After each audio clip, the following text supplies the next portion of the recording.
sending it to my entire professional network. Moral of the story? Always double-check your chat window. And maybe invest in squirrel-proof screens.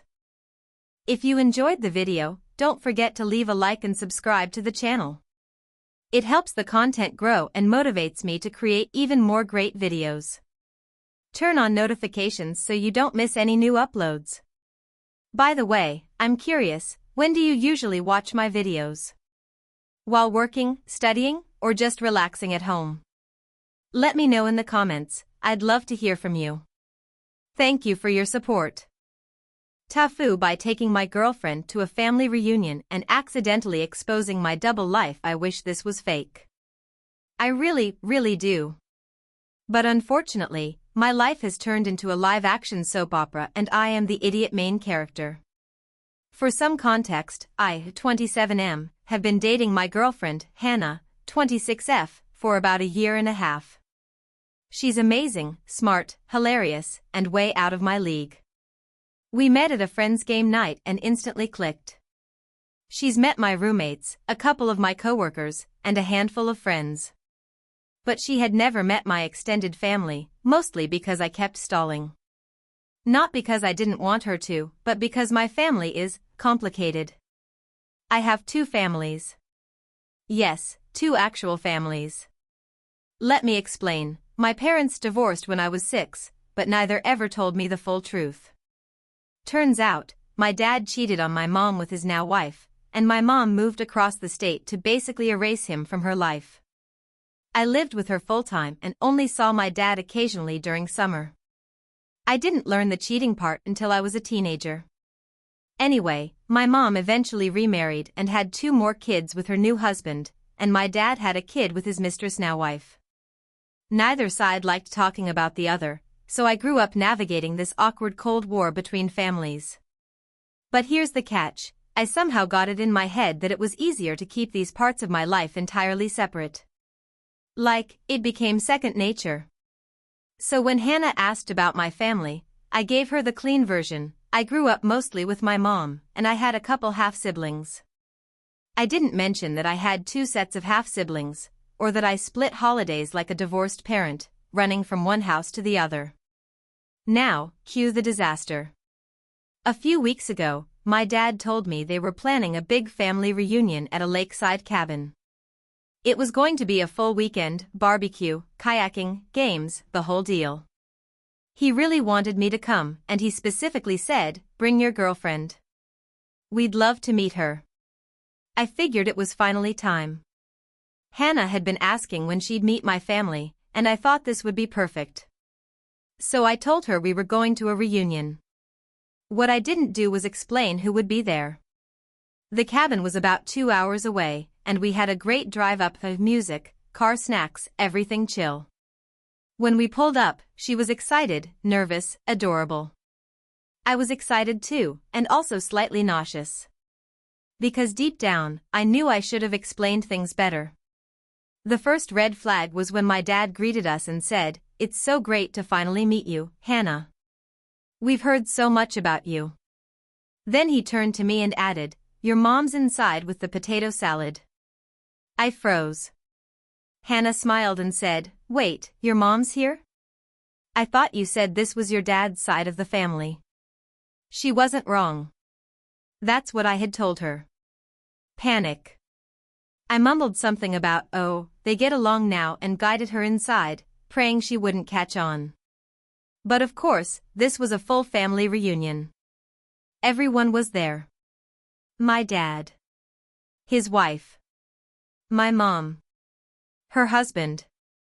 All my siblings. All my step-parents. Everyone I've spent years compartmentalizing into their own neat boxes, all in one open-plan cabin with no doors to hide behind. And then it happened. We were sitting at a long picnic table. Hannah was asking one of my half-sisters how she knew me, and she answered, "Oh, we've known each other since we were kids. We used to spend every Christmas together with our mom." Hannah blinked. "Wait, I thought your mom isn't your mom the woman who was just sitting with my dad's wife?" The table went quiet. My half-sister looked confused.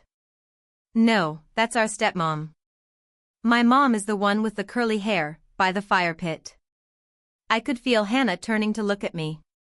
She said, slowly, "So, you have two moms?" And that's when it all crumbled. People started chiming in with questions. My stepbrother said something like, "Oh, he never told you about the court custody battle?" My dad chuckled and said, "Well, he always liked to keep his life separate." At that point, Hannah excused herself and walked down to the dock.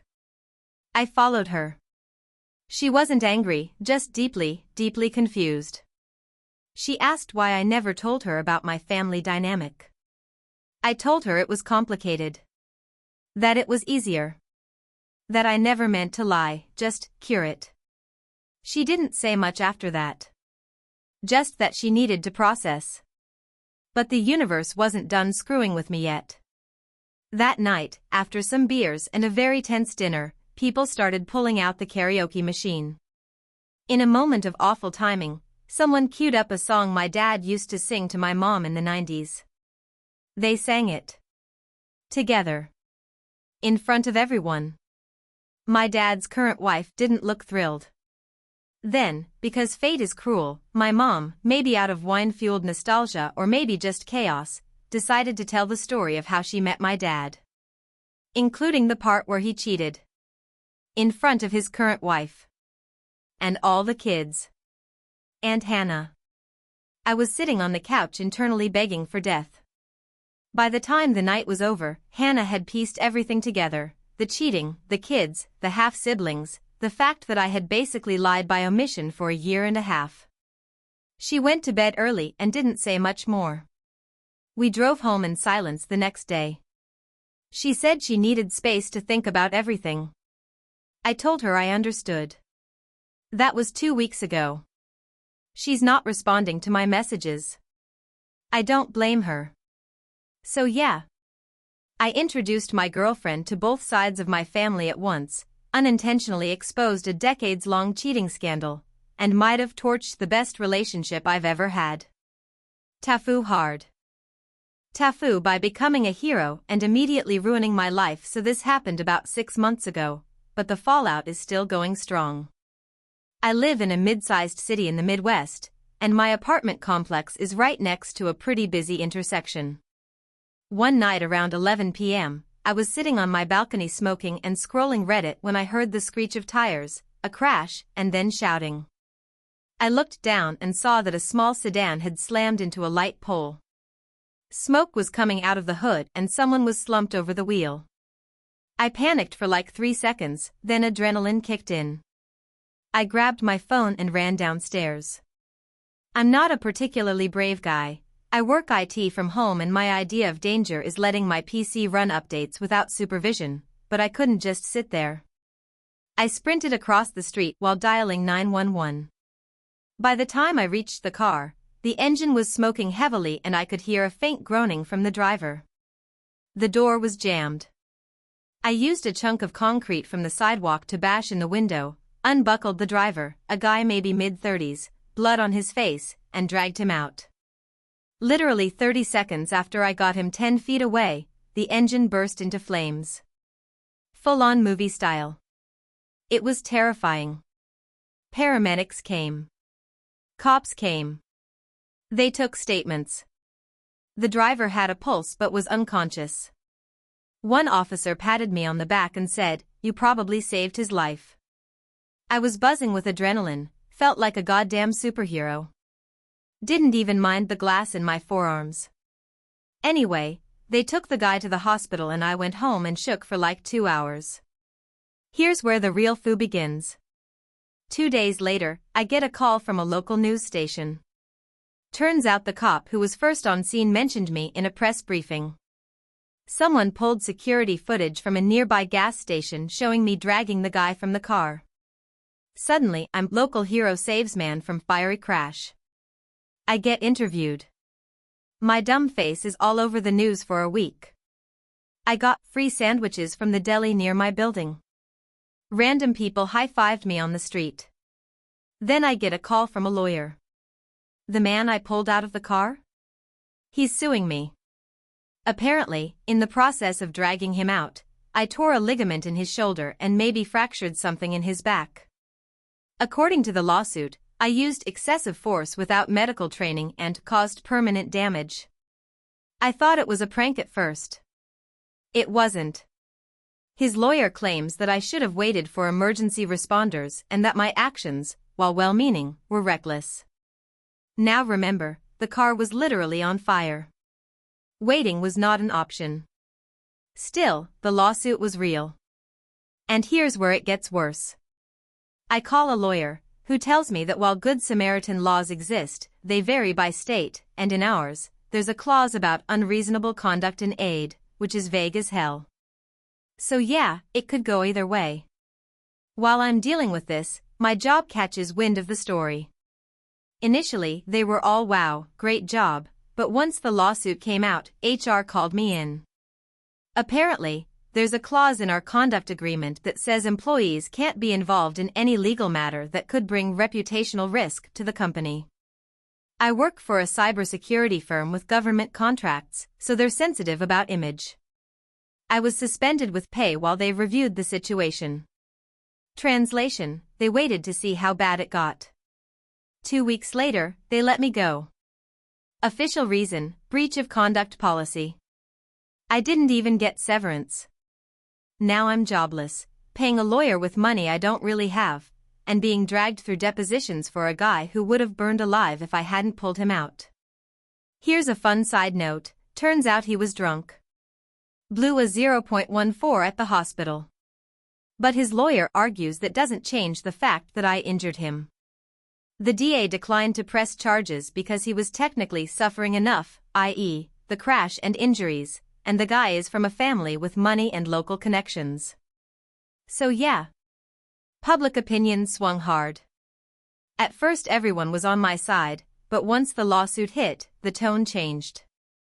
Some Facebook warriors started asking if I staged the rescue for attention. One post accused me of causing the crash in the first place, like I staged a fake accident just to go viral. I deactivated my social media because it got so insane.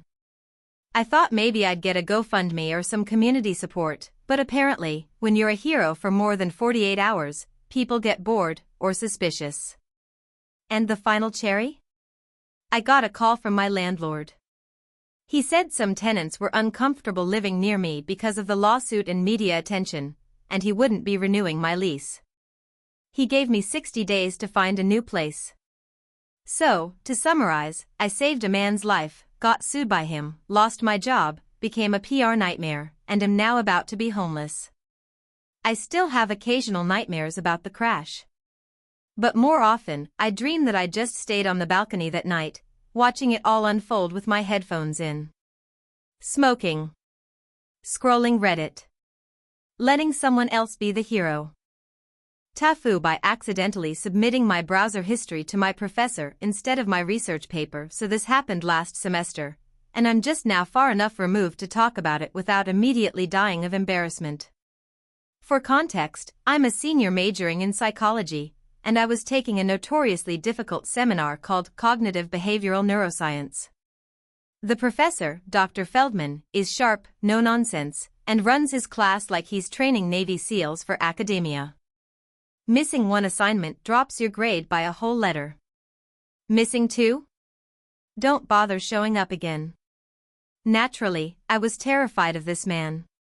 The final project was a beast, a 15-page research paper on a topic of our choice, formatted in APA, with at least 20 sources. I picked something I was genuinely curious about: how chronic sleep deprivation affects adolescent brain development. It was dense, but I was making progress. The due date was a Monday at 9 a.m. I spent the entire weekend working on the paper, barely sleeping, ironically, and doing what most students do during a stressed-out research bender. I had about 50 tabs open, a disorganized desktop, and several Word documents named things like final_final_arialelafinal.docs. Around 8:55 a.m., I was frantically editing my conclusion and checking my references when my laptop started lagging. My Word doc froze for a solid 30 seconds. Panic set in. With 2 minutes left, I just saved whatever was open, exported it as a PDF, and uploaded it to the university's portal. I saw the green checkmark pop up saying "Submission successful" and let out a sigh of relief. Then I passed out. Like, face first on the couch, fully clothed, laptop still open. Around 3 p.m. I woke up to a string of missed calls and emails. The first one was from Dr. Feldman himself.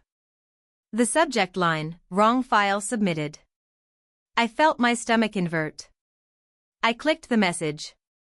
It said, very simply, "Mr. Alden, I believe you've submitted your browser history instead of your paper. Please correct this immediately." I blinked. Browser history? That didn't make sense. I opened the file I'd uploaded in the portal, and my soul left my body. I had somehow, instead of uploading the research paper PDF, uploaded an auto-exported HTML file named history2024-12-07.html. For those unfamiliar, when you click Export History in Chrome, it saves a file of your entire browsing session. For me, that included 3 days of activity. You ever seen your own browsing history laid out chronologically in clean HTML formatting? It's like looking in a mirror that reflects your absolute worst habits. Here are some highlights of what Dr. Feldman definitely saw. 12:34 a.m., can you die from not sleeping for 72 hours? 1:11 a.m., APA format example easy copy-paste. 1:44 a.m., how to sound smart in academic writing. 2:03 a.m., why do professors hate students? 2:35 a.m., free IQ test, no ads. 3:07 a.m., do dreams mean anything? Psychology Reddit. 3:42 a.m., emergency coffee delivery near me. 4:18 a.m., what to do if brain feels like soup. 5:01 a.m., how to reverse brain damage naturally. 6:23 a.m., pictures of sloths to calm down. 7:05 a.m., is grad school worth it if I'm already dead inside? And then, sandwiched in the middle, a few spicy links from when I apparently took a break to doom scroll on Reddit and ended up clicking on some NSFW stuff that, in my sleep-deprived state, I totally forgot about. Nothing illegal, but enough to make me want to go live in a forest and never interact with another human again. I freaked out. I replied to Dr. Feldman's email with an apology so long and panicked that I actually had to scroll to reread it. I attached the correct paper this time. Then I waited. He didn't reply that day. Or the next.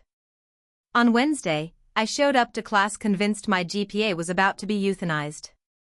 When Dr. Feldman walked in, he paused, looked directly at me, and said nothing. Just gave me the faintest smirk. I couldn't read it. Pity?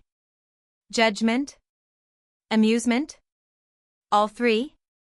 After class, he pulled me aside. I was sweating so hard I could feel my socks getting damp. He said, "That was the strangest submission I've received in 30 years. You clearly had a rough weekend." I apologized again and started rambling about file formats and Chrome and mental exhaustion. He held up a hand to stop me and said, "The real tragedy is that your research paper is actually quite good. Would have been a shame if I'd had to fail you over an HTML file." Then he leaned in slightly and said, "For future reference, I don't recommend looking up sloth pictures in the middle of a crisis. It doesn't help." I wanted the earth to open up and swallow me. But I got a B+ on the paper. Probably lost the A for the screw-up, but at that point I was just glad I wasn't flunking. The real kicker? My roommate printed the HTML file and taped it to our fridge. It's still there. Every time someone visits, they ask me what "brain feels like soup" means, and I have to relive the worst moment of my academic career. TIFU by pretending I could speak Italian on a date. This happened a few weeks ago and it still haunts me every time I get a text notification. So I, 29 matched with this beautiful woman, let's call her Alessia, 28F, on a dating app. She had this classic effortless elegance in all her photos, and her bio was short and sweet, just a girl from Florence, trying to find amore in the States. I was immediately hooked. We started chatting and things went surprisingly well. I cracked a few jokes, she laughed, we talked about pasta and jazz music and random things like what breed of dog we'd be if reincarnated. You know, normal flirting. At some point, she mentioned how hard it's been to connect with people in America, and how refreshing it was to talk to someone who seemed cultured. I made the very dumb decision to try and keep that illusion going by offhandedly saying, "Yeah, I actually studied in Italy for a bit in college. Florence, actually. Bellissima città." That was a lie. I've never been to Italy. I've never even been to New Jersey's Little Italy.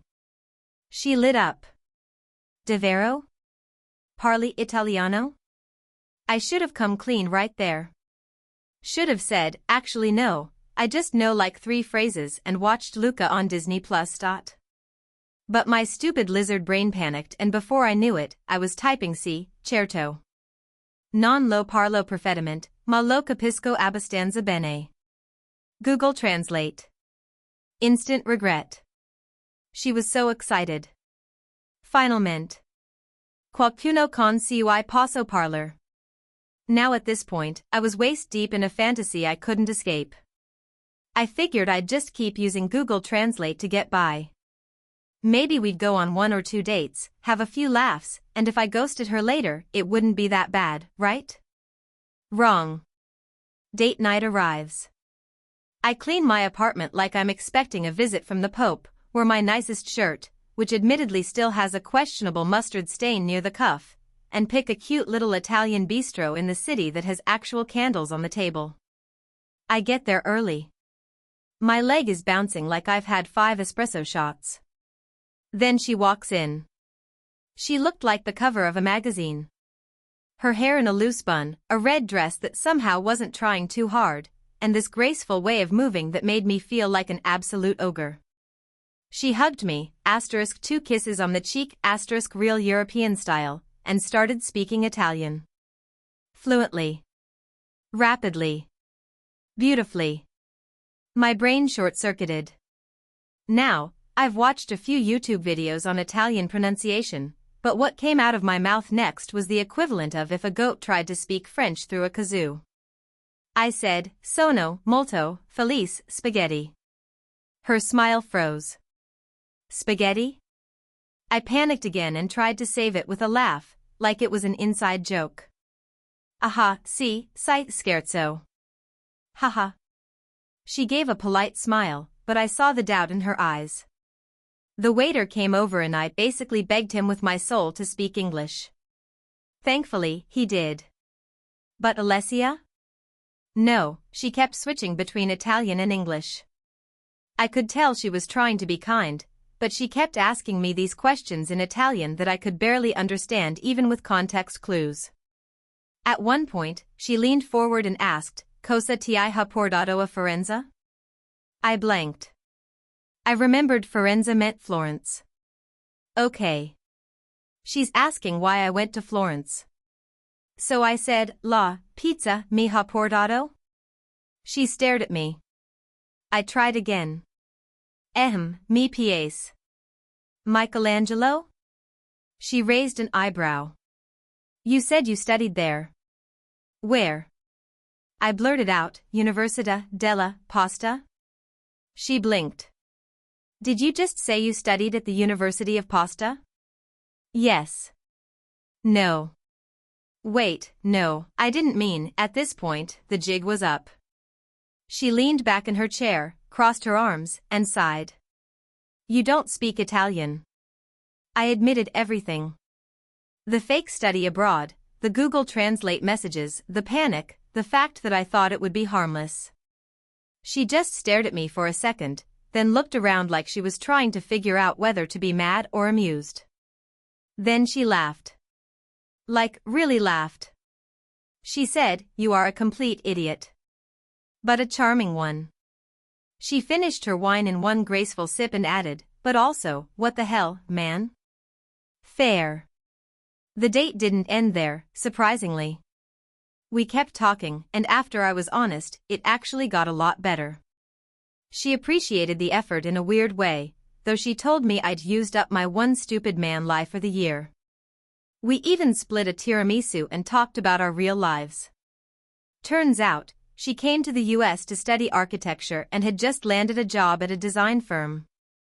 We went out once more after that, and we're still texting. She now sends me random Italian phrases to learn, followed by quizzes. She also renamed me Senior Spaghetti in her contacts. So yeah. TIFU by pretending I was fluent in a romance language for the sake of impressing a woman. In hindsight, honesty would have been a lot easier than trying to bluff my way through the University of Pasta. TIFU by pretending I could speak French on a date and ending up at a stranger's wedding in the French countryside. So this happened last summer, and I'm only now able to laugh about it. I, 29 matched with a woman on a dating app, we'll call her Camille. She was French, in the country for grad school, and absolutely gorgeous in a disarmingly casual way. Think Birkenstocks, flowy linen shirts, and a sort of deep-rooted calm that made me instantly anxious. In our chats, I may have exaggerated my French abilities. She mentioned how much she missed speaking her native language, and I, like an idiot, said something like, "Oh, I speak a little French too." The truth is I took 2 years of French in high school and barely passed. But I thought a few "Je m'appelle" and "O est la bibliothèque" phrases would make me seem more worldly. I figured we'd just joke about it later. Our first date went fine. She stuck to English for the most part, occasionally slipping into French when talking about home or when laughing at something I clearly didn't understand. She seemed to think it was cute that I was trying, which I took as a green light to keep up the illusion. A week later, she invited me to a family gathering just outside Paris. I assumed she meant a casual barbecue or something. I was already in Europe visiting family, and I figured it was a spontaneous invitation that she didn't expect me to accept. But I had vacation days and a desperate desire to impress her, so I booked a train and messaged her, "See you there." She seemed surprised, but happy. That should have been my first clue. I arrive in France. I get on the train to this small countryside town that has a name I still can't pronounce without sounding like I'm choking on bread. I'm met at the station by her cousin, Luke, who speaks no English. Zero. He launches into rapid-fire French while shaking my hand enthusiastically, and I just nod and laugh nervously, throwing out random phrases like "oui and très bien." He seems satisfied. I assume we're going to Camille's house or whatever this gathering is. We drive 45 minutes into the countryside and pull up to a huge vineyard estate. I'm still clueless. There are lights strung up between old stone buildings, a tent with musicians tuning instruments, and a large crowd gathering. Everyone is dressed like they're attending a photo shoot for French countryside weddings monthly. I'm wearing a polo shirt and khakis, the universal uniform of the underdressed American. Camille finally appears, stunning in a long, wine-colored dress. Her eyes go wide when she sees me. Not in a romantic way. In a "what the hell are you doing here" way. Apparently, I misunderstood everything. This wasn't a family barbecue. It was her cousin's wedding, a full-on, Catholic mass, rural French vineyard-style wedding, and she had only mentioned it as a passing "I'll be away for a wedding" thing. I had texted her "see you there," and she thought I was joking. But now I'm standing on sacred vineyard soil with a bottle of duty-free bourbon and a dumb smile, nodding along to strangers who assume I'm the mysterious foreign boyfriend. And Camille? She doesn't have the heart, or the vocabulary in the moment, to explain. Instead of sending me back to the station, because we are literally in the middle of nowhere, she awkwardly introduces me as un ami Americaine and tells me to just go with it. Which I do. Because I am a spineless moron who wants this woman to like him. The ceremony starts. I sit sandwiched between a crying old lady and a child who's eating an entire baguette like a harmonica. I don't understand a word. I try to look solemn and respectful, but I accidentally nod along during a part where the priest asks if anyone objects to the marriage. Luke, the cousin from earlier, gives me a look, and I sink into my chair. Post-ceremony, the reception begins.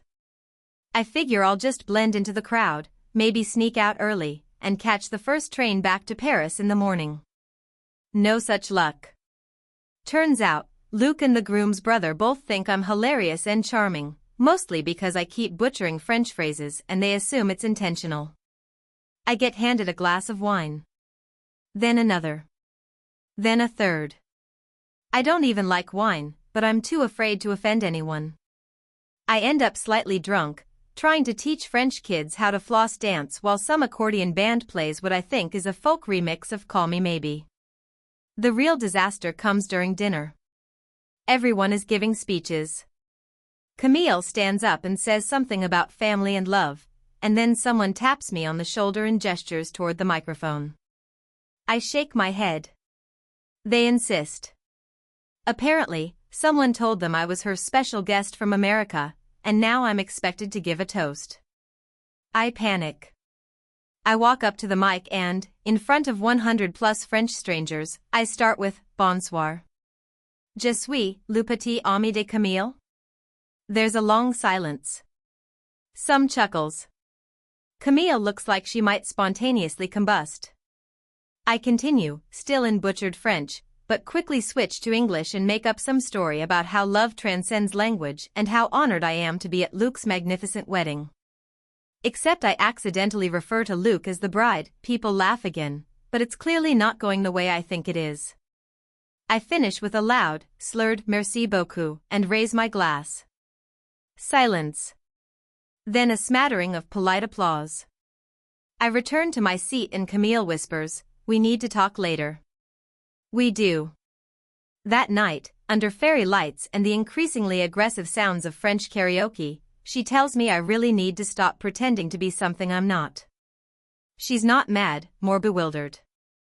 She says it's one of the weirdest things that's ever happened to her. I apologize. A lot. I promise to never fake a language again. She laughs, kisses my cheek, and says, "At least now I have a story." We didn't end up dating seriously. We kept in touch for a while, and she even visited me once in the States, but things faded naturally. But somewhere in the hills of rural France, there's probably still a family who remembers the random American guy who showed up to their wedding, made a toast in franglais, and taught their kids the floss dance like he was doing missionary work for TikTok. And that's how I learned to never lie about speaking another language. TIFU by accidentally live streaming my therapy session to my entire extended family, so this happened last Sunday, and I still haven't fully recovered emotionally or socially. My therapist says I need to write it down to process the shame, so Reddit gets the honor. Every Sunday, my extended family does a big Zoom call. It started during the pandemic and just never stopped. We're talking 30-plus people across 3 generations, cousins, aunts, uncles, grandparents, some friends of the family who may or may not be actual family, but we never questioned it. Every week someone gives a life update, people share recipes, argue about politics in a non-lethal way, and we all try to pretend like we like each other. Anyway, I usually join the call from my laptop in my living room, but last Sunday I had a virtual therapy session scheduled right before it, and I decided to do both from the same setup. My laptop was already in place, headphones plugged in, lighting decent, etc. What could go wrong?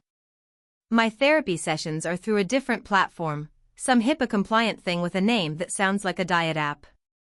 But since it was right before the family Zoom, I figured I'd just leave Zoom open in the background. I didn't want to deal with logging in again, and I was pretty confident that I had everything muted and camera off there. Narrator, it was not muted. So therapy starts. My therapist, bless her patient heart, starts the session with the usual "how have you been," and I just unload. For context, I'm going through a pretty brutal breakup. 7 years together. We lived together. We had a dog together. She kept the dog. I miss the dog more than I miss her, but that only adds to the guilt spiral. So I start talking. And when I say talking, I mean ugly crying, voice cracking, full snot mode monologue about abandonment issues, my fear of dying alone, how I think my mom never really loved me the way she said she did, and how I once named our dog after my high school crush and never told my ex.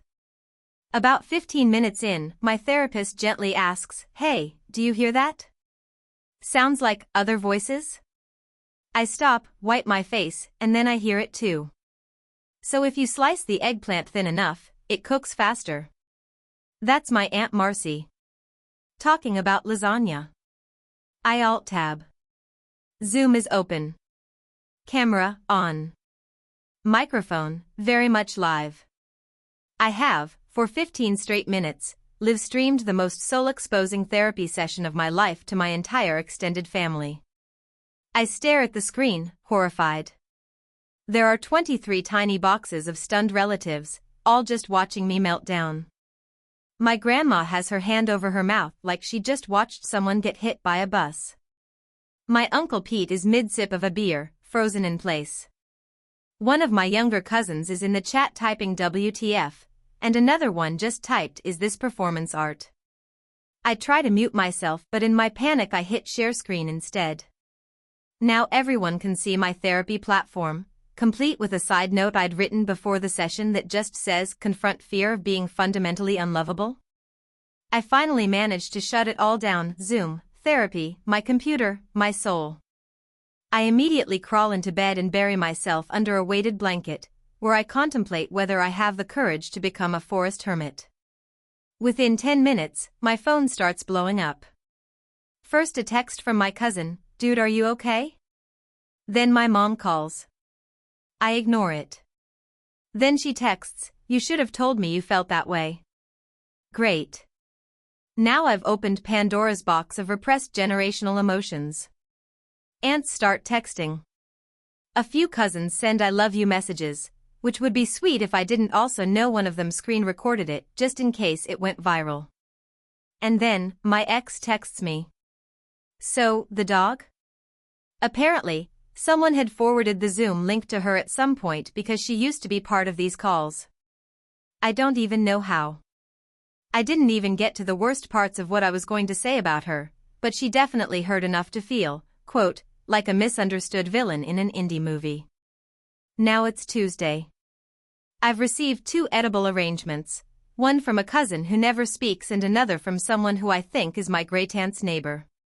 My grandma left me a voicemail saying I should come visit more and that she's sorry for whatever it is we did. My therapist is thrilled. She says this might be a catalyst for healing. I say this might be the moment I go off-grid and live with raccoons. Anyway. That's how I learned the importance of double-checking which applications are live on your computer. Also, that my family now knows I cry like a wet vacuum and once compared my emotional needs to a haunted vending machine. So that's out there. Thanks for coming to my TED Talk. Or, more accurately, my accidental trauma broadcast. TIFU by accidentally joining a cult because I thought it was a book club, so this happened over the last few weeks and culminated in probably one of the most awkward escapes I've ever had to plan. A little context, I, 29 moved to a new city for work about 2 months ago. I don't know anyone here, and the loneliness hit way harder than I expected. I started looking for ways to meet new people, bars felt too desperate, dating apps weren't working for friendships, and the coworkers I did get along with already had busy lives. One evening, I went to a community board website for local events, and I found a philosophy and literature discussion group. It sounded chill. The description was vague, something about exploring the metaphysical self through shared narratives, but I assumed it was just pretentious book club lingo. I signed up for the weekly Wednesday meetings. The first meeting was in someone's house, which was weird but not alarming. It was a huge, weirdly immaculate house in the suburbs with a koi pond in the front and wind chimes that sounded tuned to a horror movie. I showed up with a copy of The Stranger by Camus tucked under my arm, thinking I was about to blow some minds with my sophomore year undergrad existential takes. There were about 15 people already inside, all smiling way too much, like Stepford-level smiling. They were drinking some kind of tea that tasted like bitter licorice and sadness.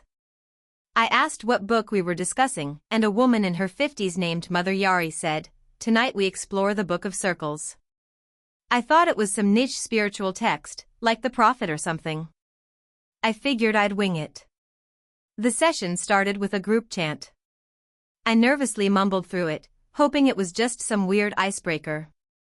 Then we sat in a circle and talked about our true names. I said mine was just my name. Everyone else had these names like Silent Flame or Echo Leaf. I thought it was a role-playing gimmick, like those Renaissance fair folks. Weird, but whatever. I was new in town. I kept coming because they were nice, always gave me free food, vegan, of course, and honestly, I had nothing better to do. But over the next few meetings, things got strange. They started asking me to come earlier to help prepare the space. Then they wanted me to cleanse before entering, which meant walking barefoot in their herb garden while someone burned sage and chanted things like "Release the bindings of your synthetic self." It gets weirder. At the fourth meeting, they asked me to bring a symbol of my past self. I brought an old iPod because it felt vaguely poetic. They burned it in a fire pit. An actual, lithium battery-containing fire hazard.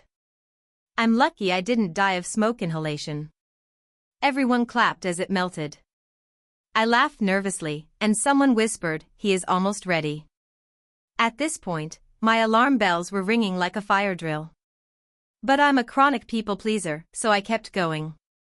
I even told a coworker about the group, hoping I could get a second opinion.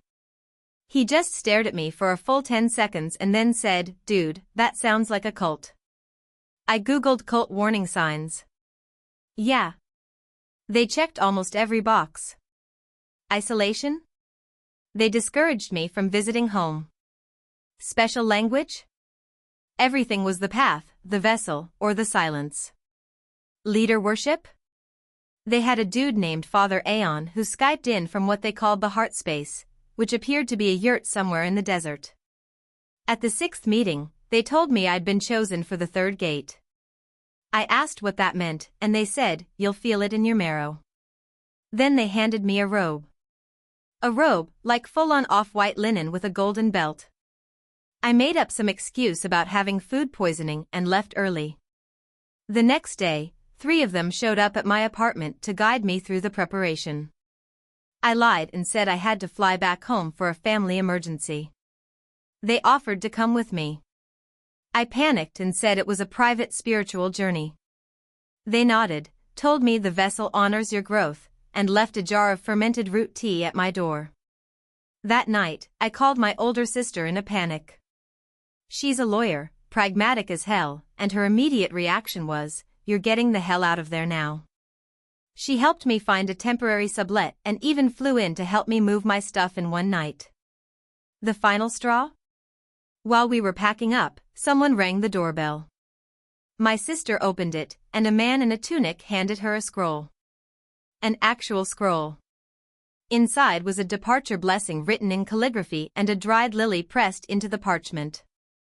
My sister said, and I quote, "Tell your cult I'll sue if they ever come within 50 feet of him again." She slammed the door.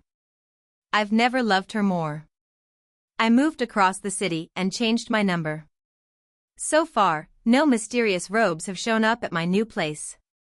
But for a solid week, I flinched every time I heard wind chimes or smelled herbal tea. Moral of the story: vet your book clubs.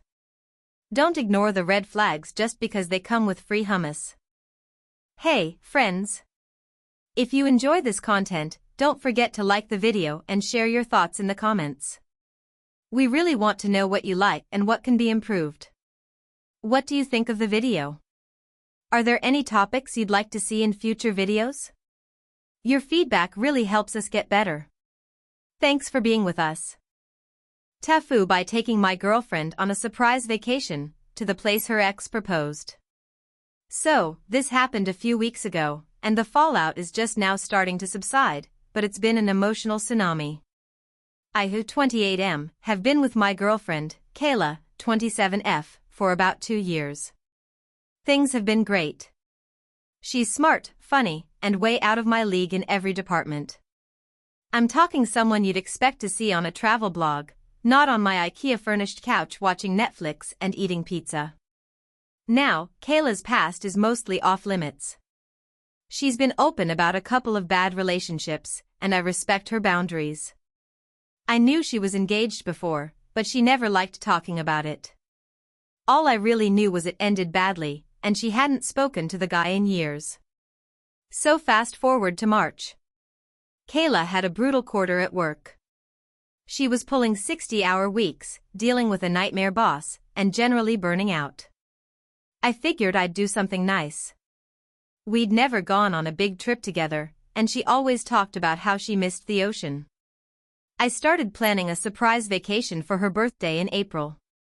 I dove into full Instagram boyfriend mode, digging through old saved photos and posts she'd liked over the years. There was this one beach resort in the Caribbean, secluded, fancy as hell, the kind of place that serves fresh mangoes on silver trays at breakfast, that she had liked multiple posts about. Jackpot.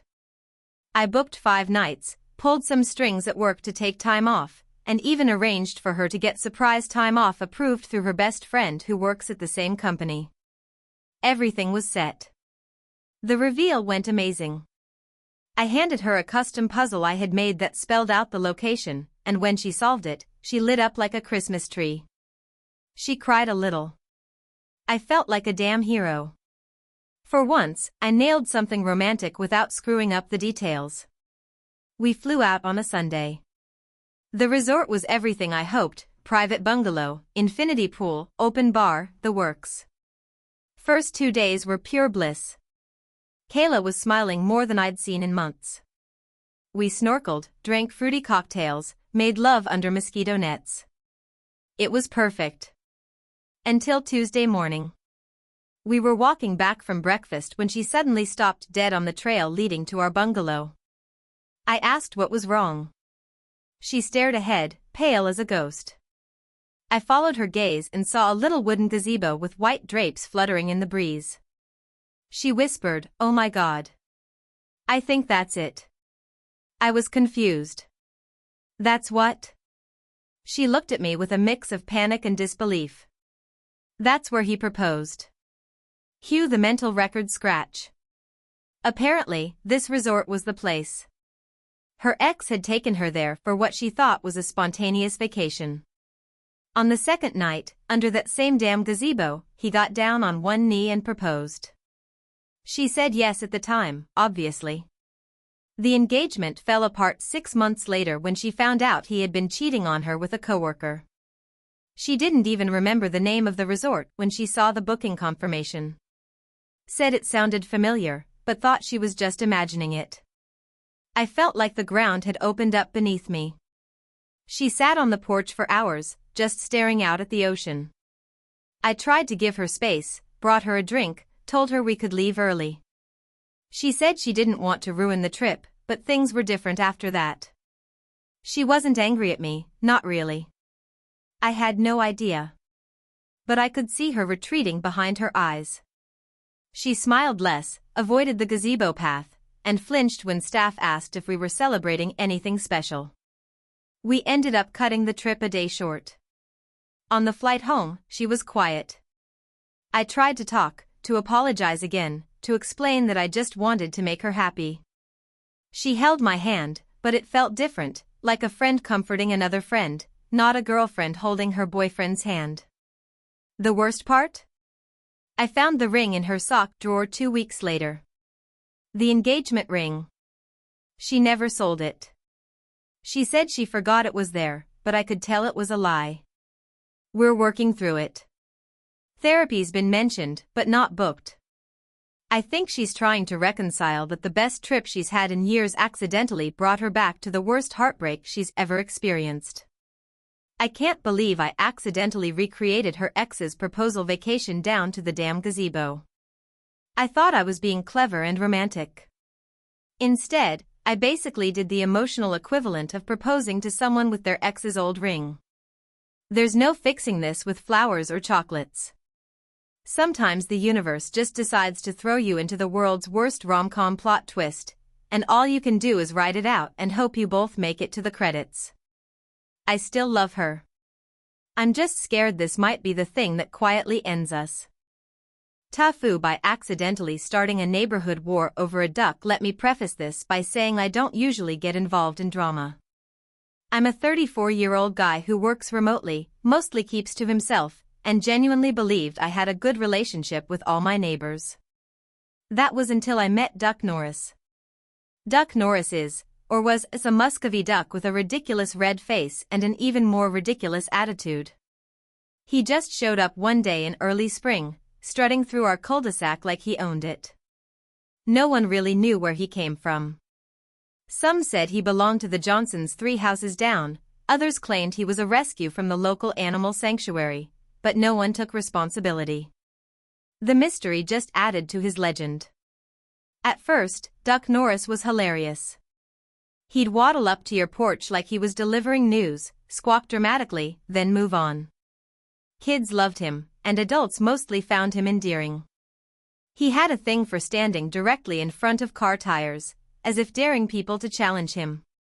My girlfriend started calling him the HOA president, which was funny because our actual HOA president hated him. Anyway, the duck became sort of a neighborhood mascot. People left out food. Someone even put up a tiny duck crossing sign on the sidewalk. Things started going sideways about a month ago. It began with poop. Duck Norris pooped everywhere. Our once pristine lawns started to look like Jackson Pollock paintings. My front walkway was a minefield. I swear he had a personal vendetta against my welcome mat. My neighbor Deborah, the real HOA president, sent out an official letter reminding people that non-domesticated waterfowl are not permitted by HOA Code 7.4 subsection B, which sounded made up and exactly like something Deborah would say. People started taking sides. Team Duck versus Team Sanity. One guy, Rick, built a tiny wooden shelter for him near the mailbox cluster. Deborah knocked it over within 24 hours. Someone caught it on their Ring cam and posted it on the neighborhood Facebook group. The post exploded. Over 200 comments. Lines were drawn. Duck Norris had become a symbol. Of what? No one could say, but damn it, he was our symbol. Now, here's where I messed up. My parents were visiting, and my mom, who has a minor poultry phobia, don't ask, was terrified of Duck Norris. He charged at her during a walk and she screamed like she'd seen a ghost. So, I decided to do something about it. My plan was simple. I'd catch the duck and bring him to the animal sanctuary about 10 miles away. Harmless. Humane. Reasonable. I googled how to catch a duck and ended up at 2 a.m. constructing a crude trap using a laundry basket, string, and grapes. Again, don't ask, thanks, YouTube. Somehow, it worked. That morning, Duck Norris wandered under the basket and I yanked the string. Bam! Caught. Victory. I gently transferred him into a dog crate I borrowed from another neighbor, who assumed it was for my girlfriend's chihuahua, and drove him to the sanctuary. They accepted him without much fuss. Apparently, they get a lot of rogue ducks. Feeling like a responsible adult and neighborhood hero, I posted on the Facebook group that Duck Norris had been safely relocated to a better home, free of HOA politics and hostile welcome mats. Big mistake. The backlash was immediate. Turns out Team Duck had grown into something of a cult. People were furious. You had no right. He was free. How would you like it if someone relocated you? I was compared to a fascist, a colonizer, and, inexplicably, Thanos. Someone even edited a photo of Duck Norris wearing sunglasses with the words "Never forgotten, always feared." My driveway got chalked with "Duck Lives Matter." Someone left a pile of grapes and a tiny wooden cross on my lawn. My trash bin got knocked over 3 times in a week. I couldn't prove it, but I know it was Rick. Deborah, suddenly pro-duck now that she had a common enemy, called a special HOA meeting to discuss unauthorized wildlife interventions. I didn't attend. I was too busy trying to get grape stains off my porch. Then, like a bad sitcom twist, Duck Norris came back. 2 weeks after his relocation, I woke up to see him standing in my front yard, flapping his wings like a goddamn phoenix rising from the ashes. I have no idea how he escaped or if someone retrieved him in an act of rebellion. But he was back, and he was pissed. He pecked at my car door. He stared through my window like he was planning something. I swear he followed me to the mailbox and made direct eye contact the whole way.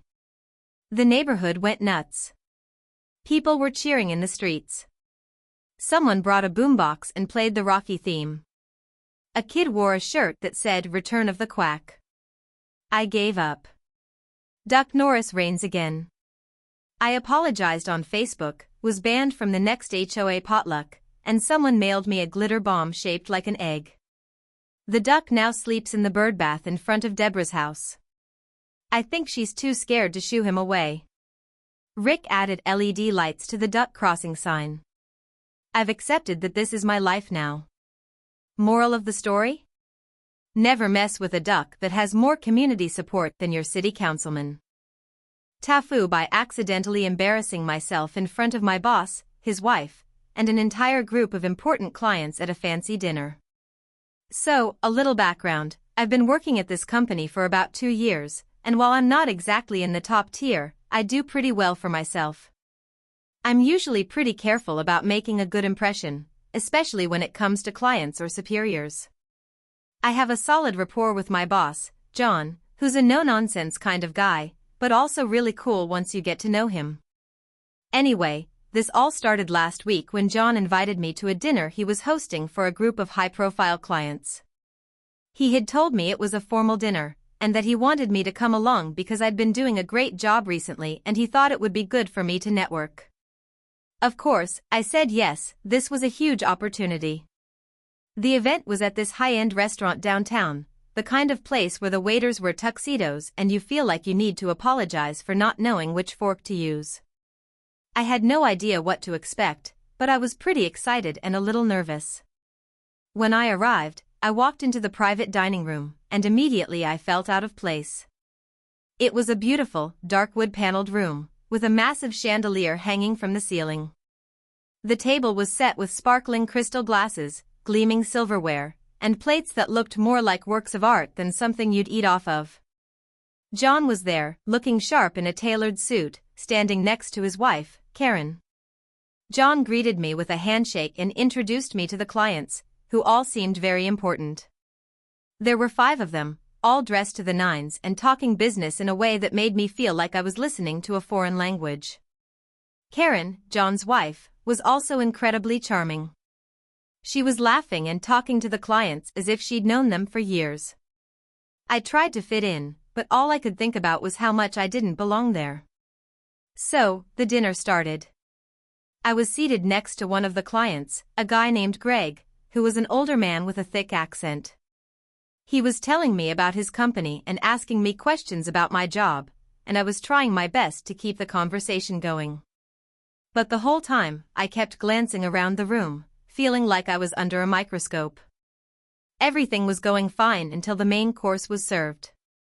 It was some kind of beef dish, but I wasn't sure what it was exactly. The moment I took my first bite, I felt something in my mouth that didn't feel right. It wasn't the taste, it was the texture. I thought, okay, maybe it's just a weird cut of meat, but then I realized it was something much worse.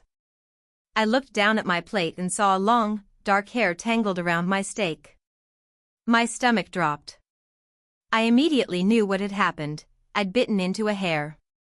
Not just any hair, this was a long, black hair.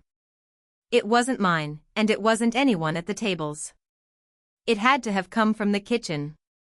Now, I didn't want to make a scene, but I also couldn't ignore the fact that there was a hair in my food. The room was still buzzing with conversation, and I didn't want to look like some kind of prima donna. So I did what anyone would do in that situation. I tried to discreetly remove the hair from my mouth and place it on my plate. But that's when everything went downhill. As I tried to remove the hair, I realized that it wasn't coming off easily. It was stuck. I panicked. My fingers fumbled with the hair, and then, in the worst possible moment, the hair got tangled around my fork. The entire plate of food shook, and in my flustered state, I knocked my glass of wine over, right onto John's lap. It felt like time slowed down. John's eyes widened in shock, and his wife gasped. I sat there, frozen, as the red wine spread across John's suit like a stain that would never come out.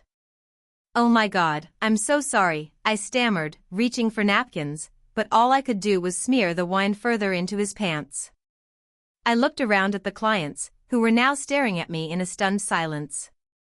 The room felt like it was shrinking, and I could hear my own heartbeat pounding in my ears. Karen, thankfully, jumped in and tried to save the situation. She quickly got up and led John to the bathroom to help him clean up. I was left sitting at the table, now feeling like the world's biggest idiot. I couldn't believe what had just happened.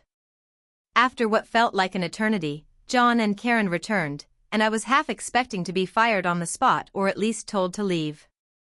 But instead, John just looked at me and said, "It's fine. We'll laugh about this later. Don't worry about it." The rest of the dinner was awkward, to say the least. John didn't seem too upset, but I couldn't shake the feeling that I had completely ruined everything. The clients were polite, but the atmosphere was tense. I spent the rest of the evening in a state of perpetual embarrassment. Every time I spoke, I felt like I was overcompensating for my earlier disaster. By the time dinner was over, I was exhausted from trying to recover from my blunder. As I was walking out, one of the clients pulled me aside and said, "You handled that pretty well, honestly. We've all had mishaps in fancy restaurants before." I'm not sure if he was being kind or just trying to make me feel better, but I appreciated it nonetheless. Still, it didn't change the fact that I had spilled wine on my boss and embarrassed myself in front of important clients. The next day at work, John stopped by my desk and gave me a pat on the back. "Hey, don't worry about last night. Everyone has accidents. We're all human." I didn't know whether to be relieved or mortified, but at least he wasn't upset. So yeah, that's my TIFU. I spilled wine on my boss, embarrassed myself in front of important clients, and nearly ruined a huge opportunity. But hey, at least I didn't choke on the hair, right? Maybe next time, I'll stick to more casual work events, preferably without any food disasters. TIFU by accidentally getting my best friend kicked out of her apartment after trying to help her with a roommate issue. I've always prided myself on being the helper in my group of friends. Whenever someone is in need, I'm the one to offer advice, lend a hand, or just listen. I've always felt that being a good friend means going the extra mile, so when my best friend, Katie, told me that her roommate situation was getting a little unbearable, I immediately stepped in. Katie had been living with her roommate, Julia, for about 6 months. They had initially hit it off and were good friends. But lately, things had started to sour.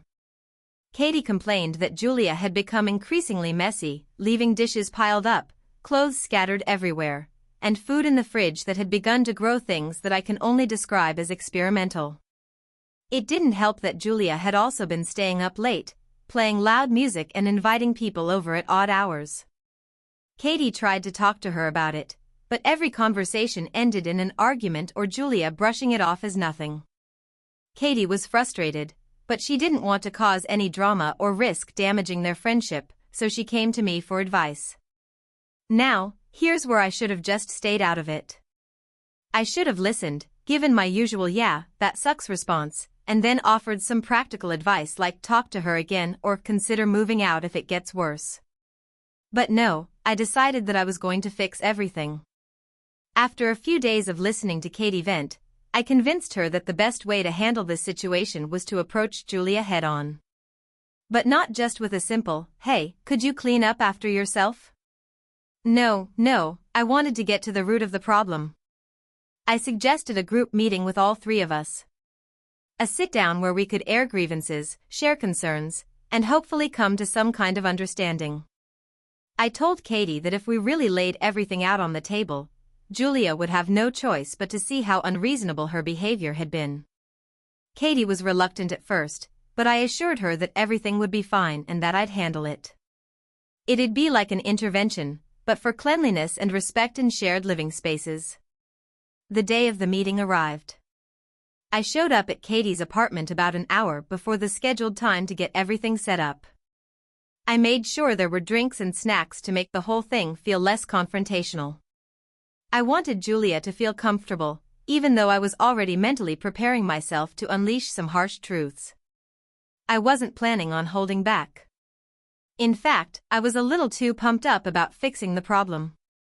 Katie and I sat on the couch, and we went over the ground rules. It was a simple plan: we'd both take turns explaining our grievances, and Julia would listen and respond without getting defensive. It was going to be smooth sailing, right? Wrong. Julia arrived, looking somewhat irritated, probably because she didn't know what was about to hit her. She was immediately put off by the serious vibe in the air, but I tried to reassure her, telling her that we just needed to talk things out. Katie looked like she was regretting this whole idea, and I could tell she was already uncomfortable. As we sat down, I took the lead, explaining how we all needed to be honest in order to improve the living situation. I started with a few soft examples: dishes left in the sink, food going bad in the fridge, and the occasional late-night noise. I didn't think much of it, but I guess Julia wasn't in the mood to be lectured. "Yeah, but you guys act like I'm some kind of monster," Julia snapped. "I work late, and I need to unwind. Is it really that big of a deal? If you don't like it, maybe you should move out." That comment hit a nerve. Katie's face turned red, and I could feel the tension in the room building up. I was supposed to be the mediator, the voice of reason, but instead, I was more like a bulldozer. I couldn't let Julia get away with brushing things off. I had to keep the conversation going, to fix things. That's when I made my first big mistake. I blurted out, "It's not just the late nights, Julia. It's your complete lack of respect for the shared space. You act like we don't exist, leaving your stuff everywhere, ignoring the mess. And I get that you're busy, but you can't just ignore the fact that this apartment is a shared space. Katie has a right to be comfortable here." Katie looked at me wide-eyed, like, "What the hell are you doing?" But I was already on a roll. Julia's face twisted in anger. "Excuse me? You think I'm disrespecting the apartment? I don't need to take this from you." I could feel the conversation spiraling out of control. I was about to try to calm things down when Julia stood up and shouted, "You know what? I've had enough. I'm done. I'm leaving." Katie looked horrified as Julia stormed out of the apartment, slamming the door behind her. The sound of it echoed through the hallway like a thunderclap. We were left sitting in stunned silence. "Well," Katie said, her voice shaky, "that went well." I panicked. What the hell had I just done? I wasn't trying to drive her out, I just wanted to fix things. But now Julia was gone, and it felt like everything had fallen apart. I tried to calm Katie down, telling her that we'd figure it out, that maybe it wasn't as bad as it seemed. But Katie wasn't so sure. "I think you made things worse," she said, her voice quiet and disappointed. I didn't want to lose my roommate, I just wanted her to listen. The next few hours were a blur. Julia didn't come back that night, and Katie was too upset to talk to me. We both went to bed angry, and the next morning, I got the text that made my stomach drop. Julia had sent a message saying she was moving out. She couldn't live with someone who didn't respect her space, and since Katie wasn't willing to confront the issues, she felt like it was best to just leave. She'd already started packing her things. Katie was devastated.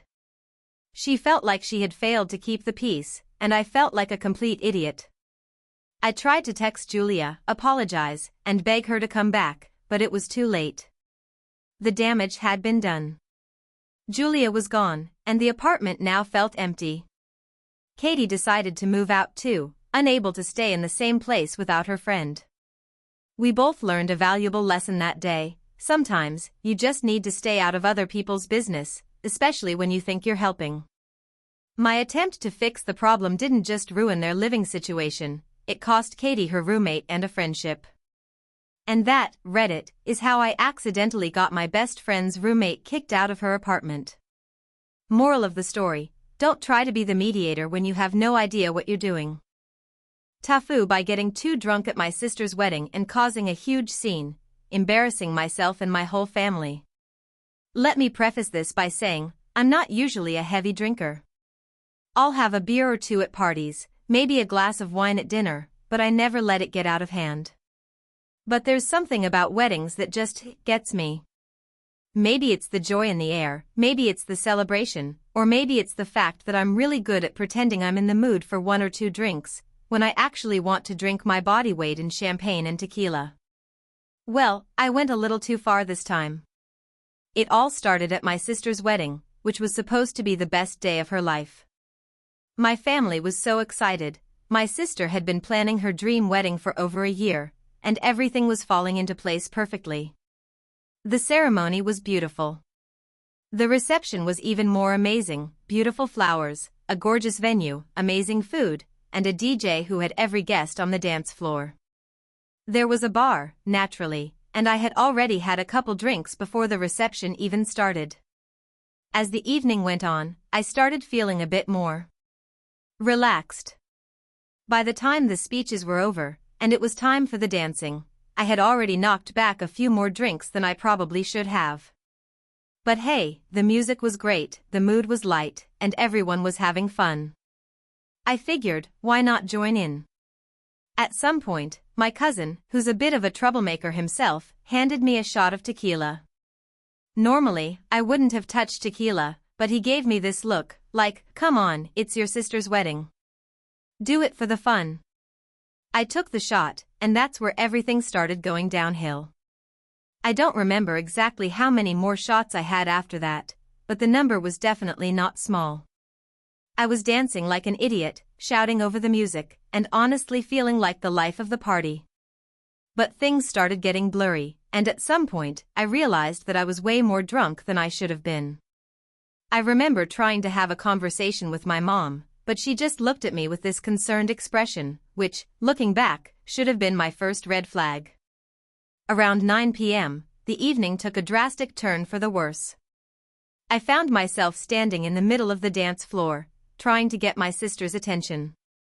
She was dancing with her new husband, and I decided it was time for me to get her to do the thing.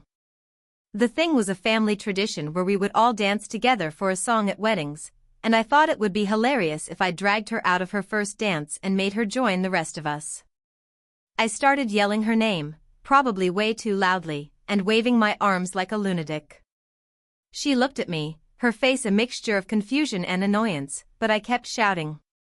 Eventually, she came over to me, trying to smile through what was clearly a growing sense of discomfort, and asked me what I wanted. I want us all to dance together. It's a family thing. I yelled, swaying a little. The look on her face was one of disbelief, like, "Are you seriously doing this right now?" I kept pushing, and before I knew it, I was literally dragging her away from her husband on their wedding night. The music was blaring, and I was too drunk to notice how much I was embarrassing everyone. To make matters worse, I stumbled over my feet and knocked over a table with drinks, which caused a minor spill on a guest. That's when the mood in the room really shifted. People were whispering, looking at me with shock and some outright disgust. The bride, still trying to keep it together, asked me to step outside. I'm sure she was trying to keep the peace for the sake of the night, but I was too far gone to register that this was not my finest hour. She took me by the arm and guided me outside to the garden area, and that's when I really started to lose it. I started crying about how I wanted this to be the best day for her and that I just wanted everyone to have fun, but I was clearly not making it any better. It was like a combination of too much alcohol and too much emotion all at once, and I couldn't stop. I was telling her how I was worried about my own life and how I wasn't as successful as I wanted to be, and how I was jealous of her and her perfect wedding.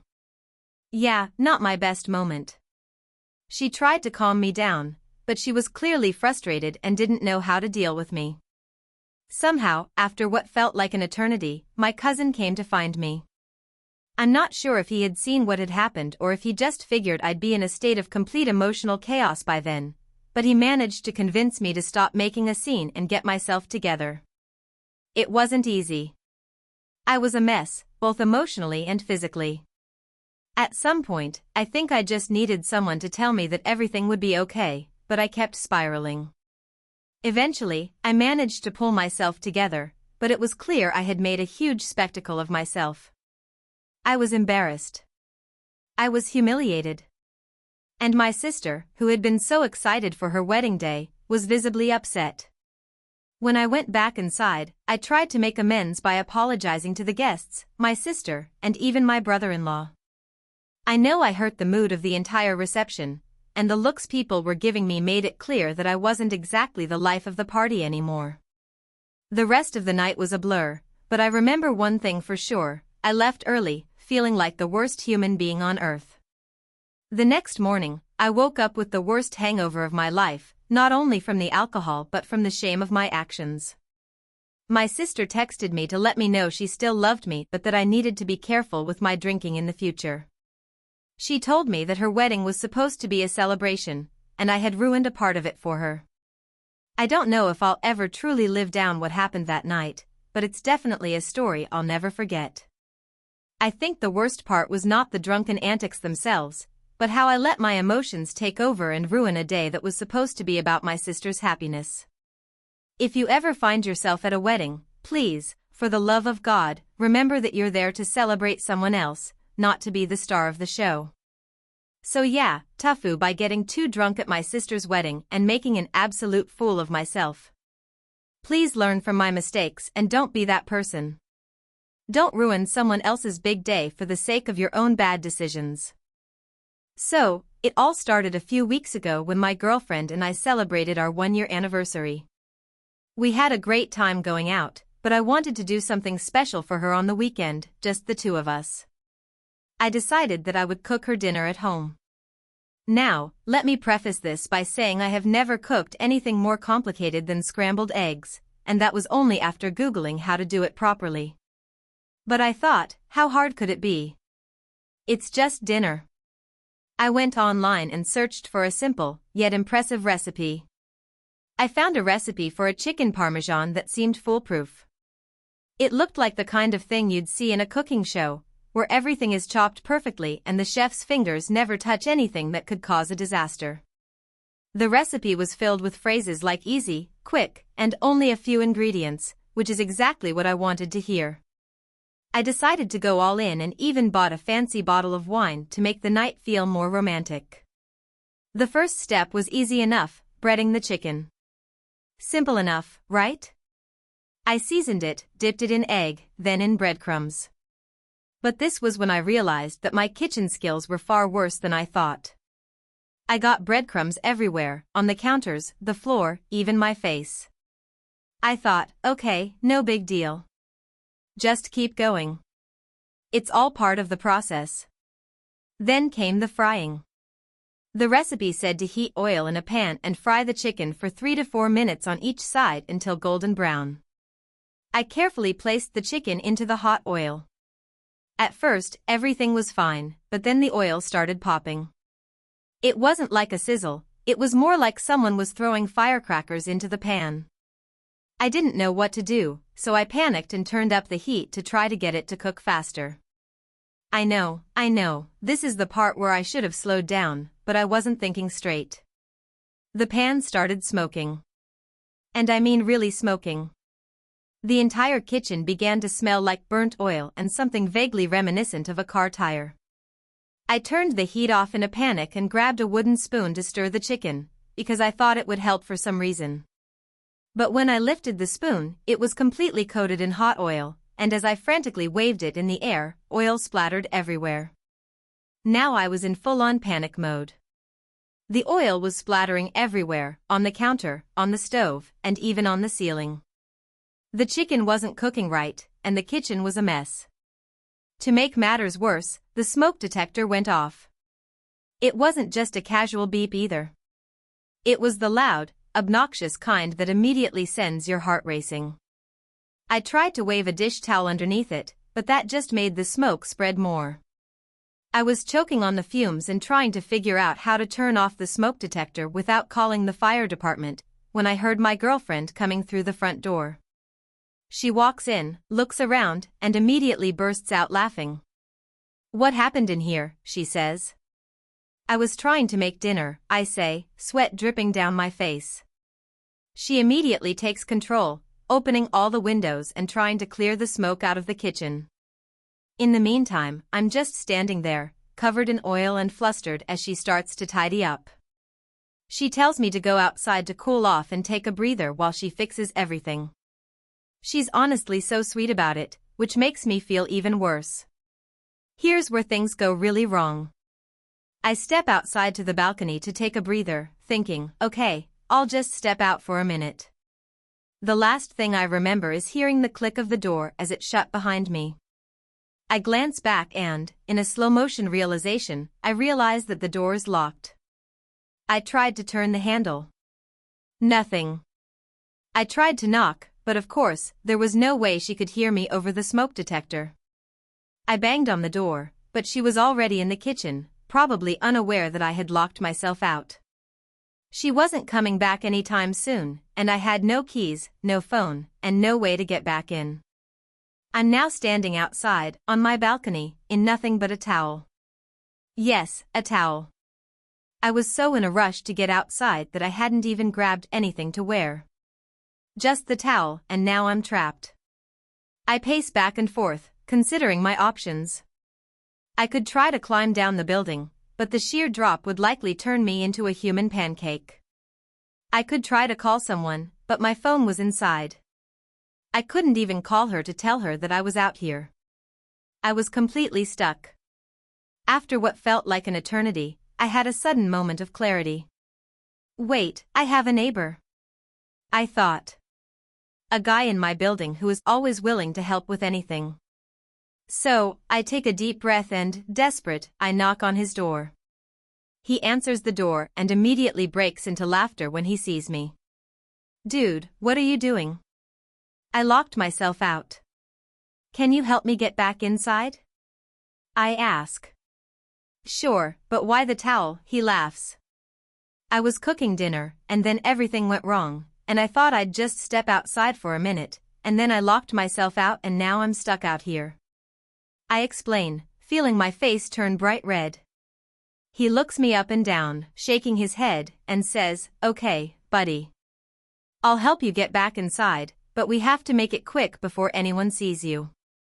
We sneak through the hallway, and he manages to help me break into my apartment through the window. Thankfully, the window was unlocked. Finally, after what felt like forever, I was back inside my apartment. But I was still completely embarrassed.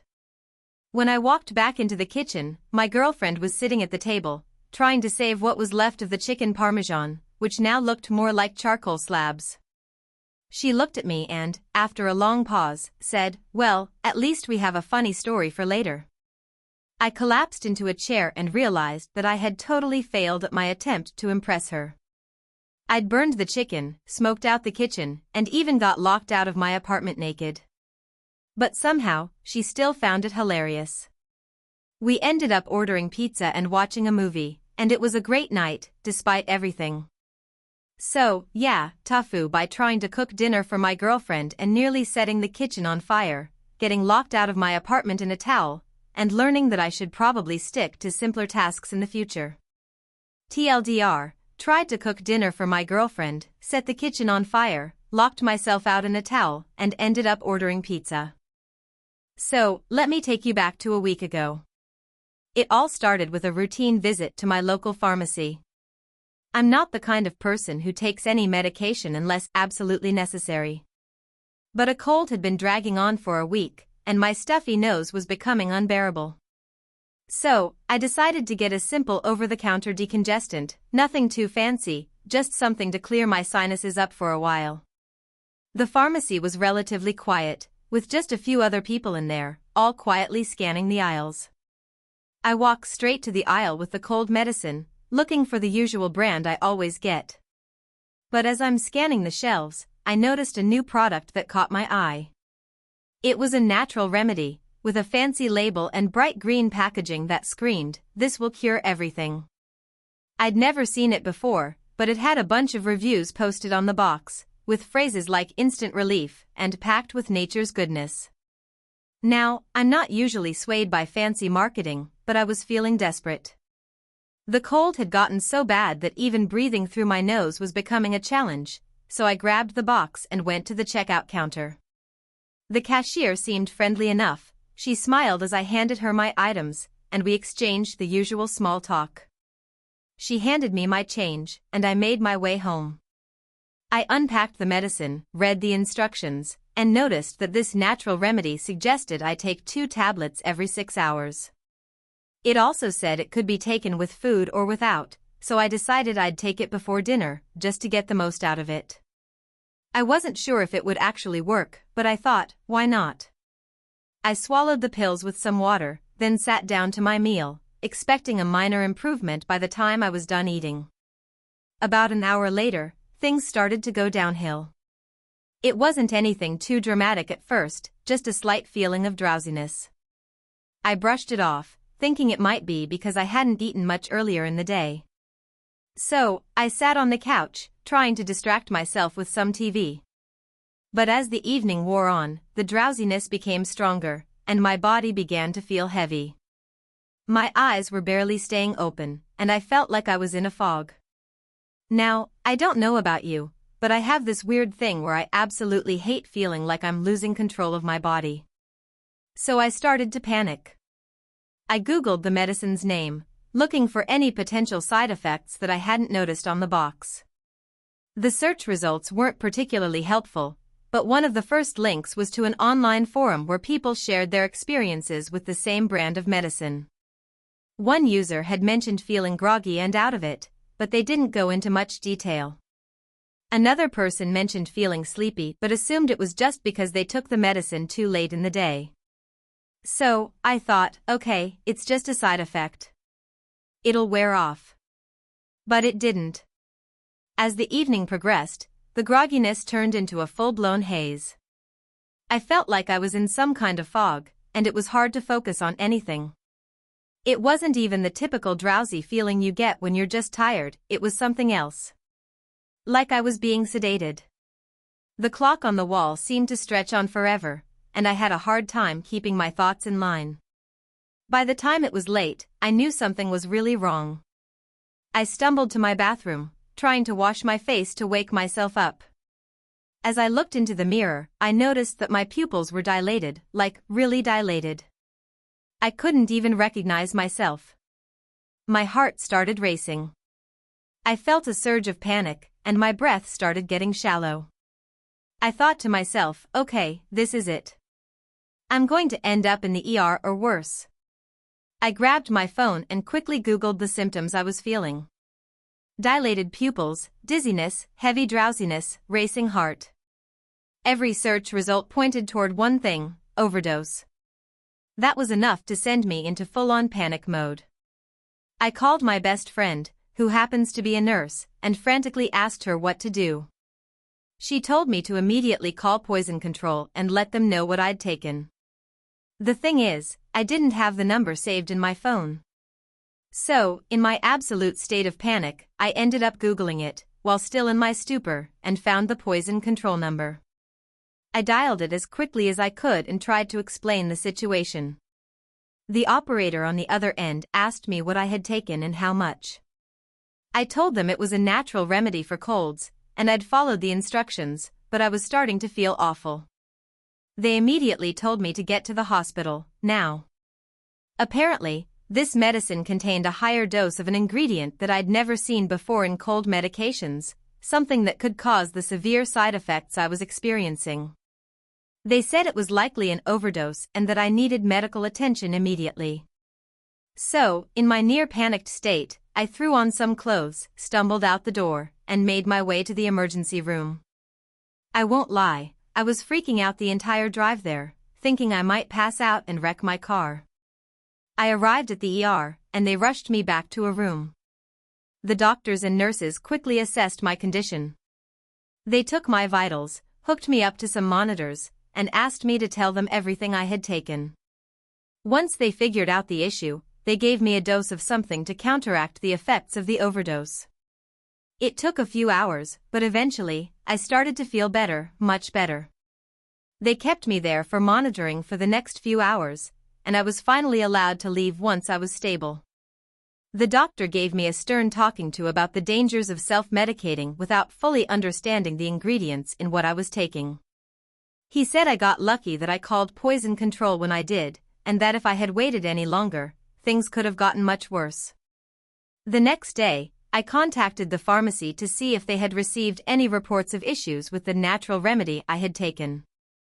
To my surprise, they said they had not. However, they did take down my information and said they would follow up. They recommended that I avoid using alternative cold remedies in the future and stick with the well-known, trusted brands. Now, a week later, I'm still a little shaken by the whole experience.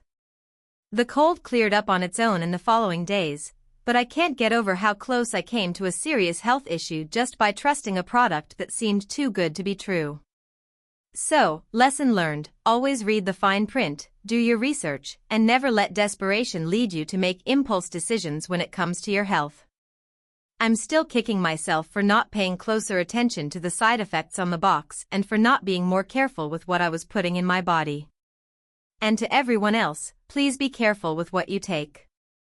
I'll never take the easy way out when it comes to my health again. It all started on a warm, sunny Saturday afternoon. I had been looking forward to this day for weeks because my friends and I had planned a camping trip out of town. We were going to a spot deep in the woods, somewhere off the grid, where no one could bother us, and we'd be able to disconnect, do some hiking, have a few beers, and just hang out for a couple of days. The trip was supposed to be one of those simple, relaxing getaways that everyone in their 20s thinks they need to survive the stress of everyday life. We were going to stay in a rustic cabin by a lake with no Wi-Fi, no cell service, and no distractions, just nature, good friends, and some peace and quiet. I packed my bag the night before, double-checked my gear, and made sure I had everything I needed. Sleeping bag? Check. Flashlight? Check. Extra batteries? Check. A couple of cans of bear spray, because who knows what can happen in the wilderness? Check. I was ready. Or so I thought. The group met up at a designated spot early in the morning. There were 5 of us, me, Dave, the unofficial leader of our group, Sarah, Dave's girlfriend, Mike, the one who gets too excited about anything involving the outdoors, and Jess, my best friend. Mike had rented an SUV, and we were all piling into it for the long drive to the cabin. I was in charge of the snacks, and everyone seemed to be in a good mood, joking around and laughing about whatever came to mind. The drive itself was pretty uneventful, with the occasional pit stop at gas stations for snacks, bathroom breaks, and picking up more alcohol. We drove for hours, winding through mountains and forests, passing small towns that looked like something out of a horror movie. The further we went, the more isolated the surroundings became. By the time we reached the cabin, the sun was starting to dip behind the trees, casting long shadows over the dirt road leading up to the entrance. The cabin was everything we expected: rustic, charming, a little creepy, but definitely cozy. There was a fire pit out back, a few picnic tables, and the lake nearby looked serene, almost like a painting. It was exactly the kind of place I had been hoping for, away from everything and everyone. As soon as we unloaded our bags, we set up the fire pit, popped open a few beers, and started planning our first night in the woods. We spent the evening around the fire, roasting marshmallows, telling stories, and drinking. The conversations ranged from ridiculous to deep, your typical camping experience. Jess and I were sitting on one of the picnic tables when we noticed something strange. There was a weird noise coming from the woods, just beyond the edge of the campsite. At first, we thought it was an animal, maybe a deer, maybe a bear, or something else that lived in these woods. But then we heard it again. And again. It wasn't an animal. It was like footsteps. I looked over at Jess, and she gave me this what the hell look. I was trying to brush it off, thinking maybe it was just the wind or my imagination, but the noise was distinct, like someone was walking around the woods near the camp. I stood up and shouted, "Hey, is someone out there?" Nothing. No response. Just the crickets and the occasional rustling of leaves. My heart started beating faster, and I could feel my nerves kicking in.